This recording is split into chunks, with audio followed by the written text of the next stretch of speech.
हम नहीं मानते ऐसे हिंदू धर्म को। अरे हम नहीं मानते ऐसे हिंदू धर्म को जो वेद पढ़ने पे सर मुड़वा दिया जाता हो। गंगा जल से भी पवित्र उन लोगों का मूत्र होता हो। ये संविधान को हम दिल से लगाएंगे, पंडित के वेदों को जड़ से मिटाएंगे। ये संविधान को हम दिल से लगाएंगे, पंडित के वेदों को जड़ से मिटाएंगे। हम चमरान हैं, समझ में आया? हम चमरान इस देश को चलाएंगे, हम चमरान इस देश को चलाएंगे। इस देश की अछूती अब देश को चलाएंगे। क्या समझे गंवार है?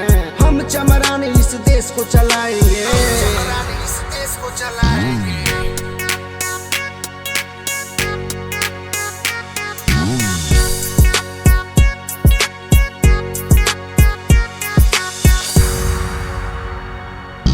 पंडित पुजारी चाहे हो धनवान, देश के बड़का है बेईमान।